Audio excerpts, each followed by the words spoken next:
Hi, and welcome to another video dealing with two-dimensional arrays. And I have three different versions of this program called Pascal's Triangle, and some of you may have seen this in your math class. It generates a set of numbers that you're going to see a lot of in your statistics courses and in your math courses. And basically what happens is if you take x plus 1, raise it to a power, like to the 0th power, this is the only coefficient you can generate, is 1. So if I take x plus 1 raised to the 1 power, what do you get? Well, x plus 1, take the coefficients, 1 and 1. See right there. Square x plus 1, you get this.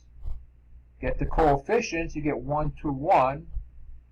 Okay, similarly, if you did x plus 1 cubed, you'll get this expansion here. And if I extract the coefficients, you get that. So I guess you see the pattern. And take my word for it, it's a pattern that you're going to see a lot of in your math classes, especially your statistics classes. So how am I going to do this? Well, at first glance, what we have here is basically a two-dimensional array. Okay, a two-dimensional array here.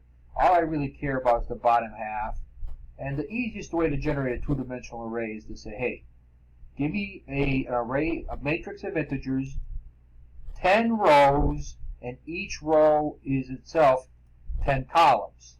So basically what a two-dimensional array is, it's an array of arrays. Okay? And if you specify all the arguments to their two-dimensional array, you're going to get a 10 row by 10 column matrix.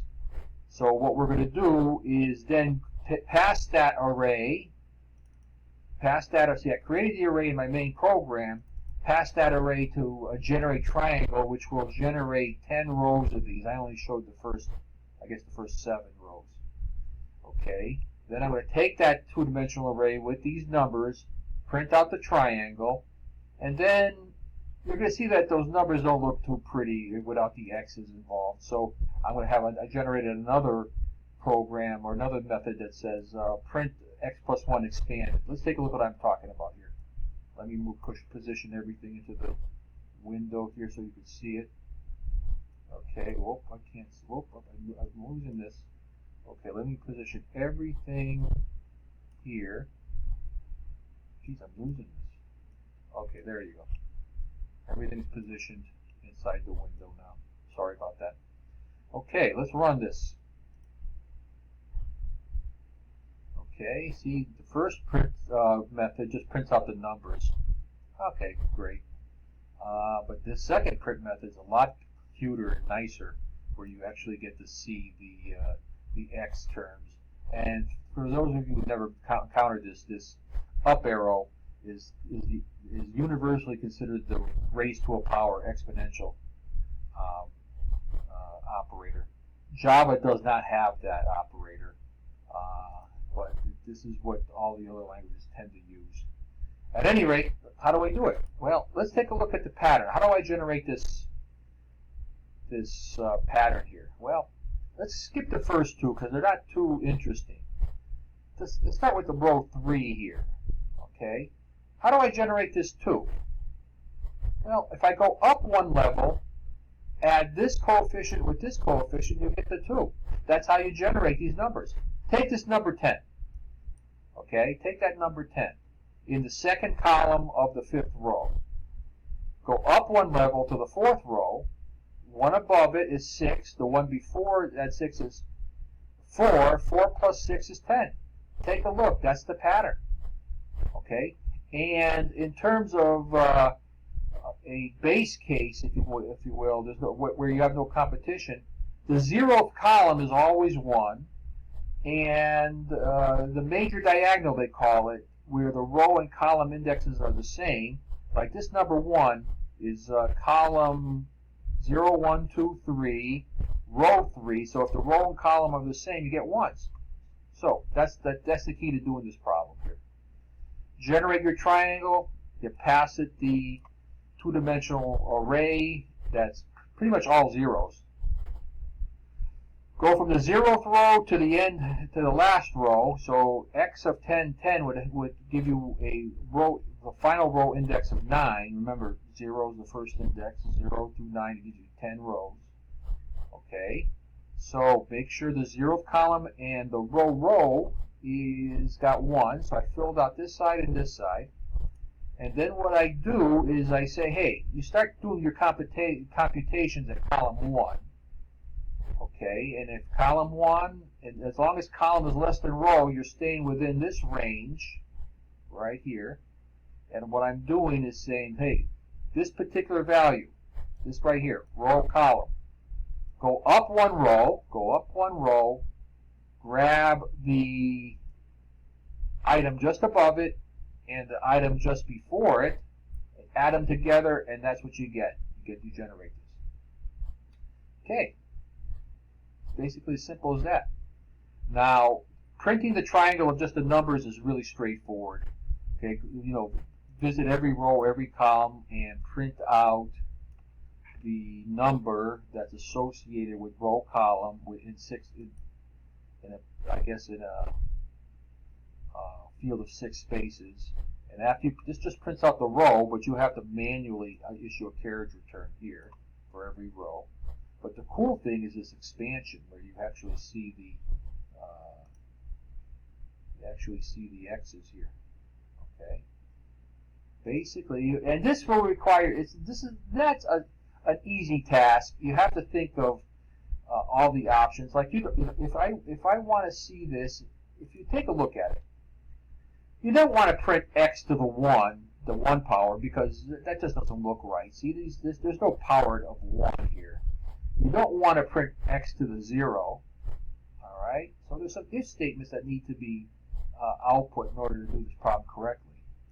Okay. So this is what I'm doing. I tab my two-dimensional array, and and when I program, I really want to make sure that my arguments are correct, because it is possible for somebody to print out a null or to input a null, and then that'll just screw up all your algorithm. I mean, you're going to get an exception thrown. It is also possible to have a two-dimensional array of 0 rows. Okay, so if you encounter those possibilities, either one, return. Done. Now what we're going to do is visit every row. That's what we're doing here. And these are the fringe cases that we need to deal with. The fringe cases where you don't really want to do too much processing here. I mean, if row is equal to 0, you just have to output a 1. If row is equal to 1, you're going to output X plus 1. That's it. But if row is 2, what we're going to do is print out X to the 2. See, past the row, and then for every element within the row. Okay, now notice we're not including row, column. See, we're visiting column 1, column 2, but not up the row, because once we get the row, we're going to output manually the 1 ourselves. Okay, so if column is equal to row minus 1, that represents the number that's the X term. Okay, column is equal to row minus 1. If column equals row, that's the value 1. Let me run it again. Okay, if column equals row, your output 1 unconditionally. But column equals row minus 1 is a special case where we're just going to output the number. This outputs the number, actually with a plus space. Output the number here, and any other column, what we're going to do is add a plus sign. Output the number raised to this power here. Row minus column is the power that I print out that's associated with this particular coefficient. Okay, so this is the type. Two-dimensional arrays require you to really mind meld into the problem, and that's how you really learn how to process two-dimensional arrays. Listening to someone speak, I'm trying to plant the seeds for you to do the learning, but it's something that you have to delve into. Now let's take a look at some of these things. I'm going to show you. Why did I put the word final in there? No need. It would have worked anyway without the final. Okay, and I wanted to show you that most of the times your parameters need to be defined as final to tell the compiler that there's no chance that I'm ever going to change this x value. And so that x value is defined to be a two-dimensional array. Why I would do this, I'm not sure, but it is possible for me to say x equals new integer 3 by 3. That would overwrite whatever array I passed it, and the final prevents me from doing that. Okay, final local variable. So it prevents me from doing that. It tells the Java compiler too that since I'm not changing that x, it does some internal optimizations to make your code run faster, since it knows that x will never be changed. Okay, so you really don't need the x. But the thing I don't like here, I don't need the final, but I just put it in there. This I don't like too much, where I create my data in my main program and pass it into the generate. So let's take a look at another way to do this. And we're not going to, the second version of this is, well, geez, look at this. I don't generate this. My generate triangle, in fact, does the actual allocation of the space.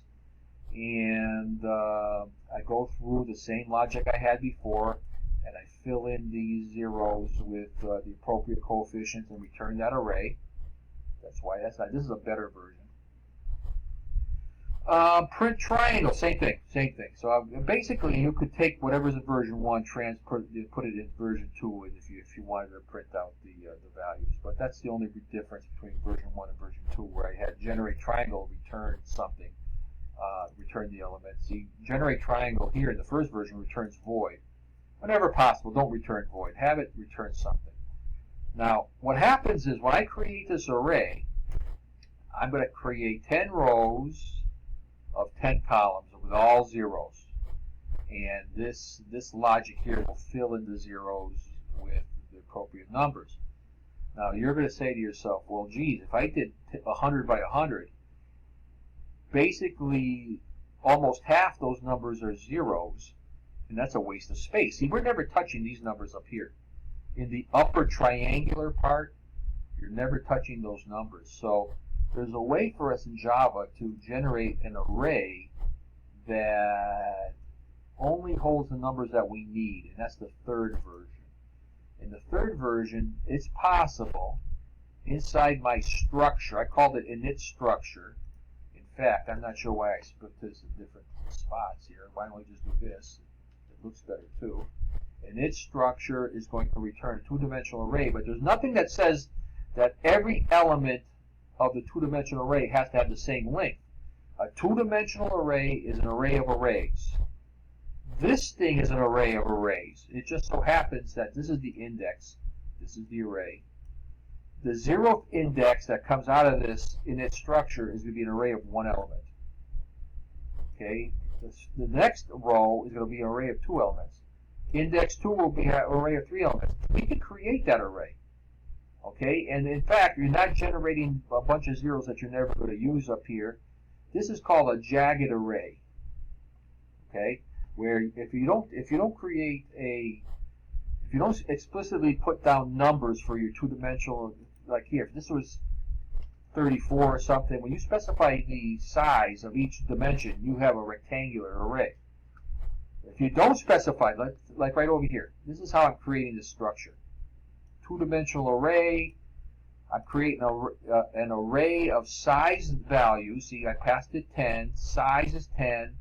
And I can go ahead and say, listen, give me an array, a two-dimensional array, 10 rows. Each row is an array of integers. That's how you read it. 10 rows, array of integers.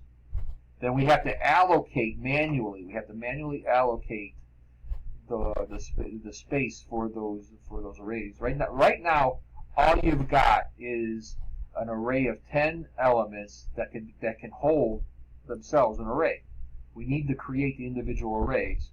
So if I is 0, we need to create an array of a single-dimensional array of one element, 0 plus 1. If I is, let's go up to 3. 3, index 3 gives me 4 values, 4 spaces. into for, and you can go through that for loop and basically do the calculations. You basically allocate the space that you need, and you're saving yourself some memory as well. Doesn't change the way you generate the generate triangle. Doesn't change the way you process the triangle as well, printing up the triangle. And if you wanted to do expansion, you use the same code without any modification. So I will show you, since I'm doing Java 14, I want to show you something that I'm going to take advantage of, and that is what's called local variable type inference. Fancy word for saying something that makes common sense. This is a recent addition to Java, so if you're using anything less than Java 10, I believe. 10, I think it was introduced in Java 11, what I'm going to show you here. But you can just get rid of this, put the word var in there, and no errors here. You're saying PT is a variable, local variable, and because it knows that its structure is going to return a two-dimensional array, it will figure out that, I guess, PT is a two-dimensional array of integers. That's a nice, convenient way of defining your variables. Only local variables does that work. Okay, only local variables. And so we could do the same thing, I guess, over here. Let's make a var